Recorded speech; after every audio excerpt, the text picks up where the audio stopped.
Allez, on continue avec l'astrologie.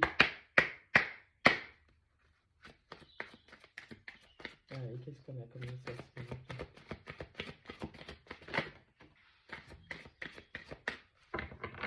La numéro 38, élémentaire. On vous parle de la stabilité. On vous demande de travailler votre stabilité, de travailler votre ancrage. Peut-être dans une situation, dans un partenariat où vous avez un manque d'ancrage, vous avez un déséquilibre. Avec cet élémentaire aussi, on vous demande, cette stabilité vous demande d'être pratique, d'être analytique, de poser vos rêves, de regarder ce qui est concrétisable ou pas, puisqu'il va falloir planifier vos prochains mouvements. La numéro 21, Sagittaire, je vois. On vous demande de voir beaucoup plus loin que le bout de votre nez. On vous demande de vous expandre. On vous demande d'avoir des cibles, d'avoir des objectifs pour pouvoir viser, pour pouvoir arriver à votre destination, à votre but. Et l'expérience va vous faire découvrir pas mal de choses. Allez, c'est bien de se fixer des objectifs, mais c'est tout aussi bien de regarder le paysage tout le long du parcours. Vous allez grandir. Et ça, c'est quelque chose qui va être tangible pour vous. On a de la chance, on a des expériences en cours. Vous allez pouvoir voir là où vous aurez plus de stabilité, plus d'ancrage. Quelle situation vous sera profitable ou pas. Vous allez suivre là où la chance vous attire, vous appelle. 49, Jupiter, le retour des bénéfices. Allez, vous vous êtes investi, vous avez pris une certaine forme de stabilité, d'ancrage dans une situation. Et il y aura un retour sur investissement. Hein. Vous avez fixé des objectifs. Et là, on parle d'un retour, on parle d'une manifestation, un retour de chance. Ok, Jupiter, chance par l'expérience, les aubaines. Numéro 3, Mercure, le mental. On va parler de votre façon d'analyser les choses, votre façon de critiquer, votre façon de communiquer, d'accord? Ce qui va être analytique pour vous. On parle de cette grande expansion qui arrive. Numéro 4, Vénus, l'amour. On vous demande de valoriser vos expériences, de valoriser votre stabilité, de valoriser tous ces points forts que vous avez. Hein. Non seulement il va falloir changer votre discours pour qu'il soit beaucoup plus positif et que vous soyez bienveillant envers vous-même, il va falloir vous valoriser, il va falloir valoriser vos expériences. C'est ce qui va faire que vous aurez encore plus d'abondance, beaucoup plus de bénéfices. Numéro 1, le soleil, l'esprit. Il est temps de vous éveiller sur ce que vous traversez, sur les actions que vous mettez en place, sur les mouvements que vous faites. Il est temps de prendre conscience, hein, justement, de l'expérience que vous êtes en train de traverser, tout ce que vous avez traversé jusqu'à aujourd'hui. Numéro 30, la maison 6, la routine.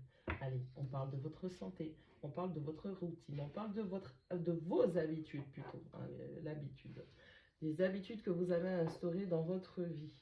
Allez, il est important de travailler sa routine. Pour pouvoir avoir plus de stabilité, il va falloir travailler sa routine et mettre en place un certain mode de fonctionnement dans votre vie. Fini la débandade, fini la procrastination, fini de faire les choses au dernier moment ou sur un coup de tête. On vous demande d'avoir un minimum de routine pour pouvoir vous stabiliser dans la situation dans laquelle vous vous trouvez. On vous demande de valoriser votre quotidien parce que c'est ce qui va vous permettre aussi d'avoir plus de chance.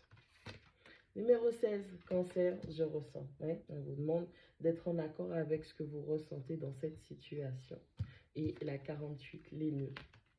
Allez, on a des énergies, des nœuds lunaires qui sont en train de vous parler, qui sont en train de vous dire qu'il est important maintenant que vous compreniez que là, non seulement il va falloir grandement favoriser une forme de stabilité, de routine dans votre vie, ça va vous permettre de vous ancrer. Il va falloir analyser, voir, comprendre, communiquer sur votre routine, ce qui va vous permettre aussi de manifester par le langage, d'accord? Vous fixez des objectifs, on va vous demander de sortir un petit peu avec votre Mercure, là, on va vous demander de sortir un petit peu de votre tête et d'apprécier la beauté du voyage, de valoriser vos expériences, de valoriser votre vie, de vous valoriser, d'accord? De vous ressentir, arrêtez de lutter contre vos émotions. On vous demande sincèrement d'être en accord avec vos énergies, votre nœud sud, votre nœud nord. Votre nœud sud, je vous rappelle que c'est en général, on va dire plutôt, certaines dettes karmiques, des choses que vous avez déjà faites dans le passé et vous n'avez plus besoin de ça. On vous demande de trouver un moyen de vous stabiliser, de vous équilibrer entre les vices, les énergies des vies passées que vous avez eues en nœud sud, donc ce sont des habitudes, et votre nœud nord, c'est les énergies que vous allez devoir utiliser pour pouvoir accomplir votre destinée. Et en astrologie, on vous explique qu'il faut trouver l'équilibre entre les énergies du passé et les énergies pour aller vers l'avant. C'est pour ça qu'on vous demande de vous stabiliser.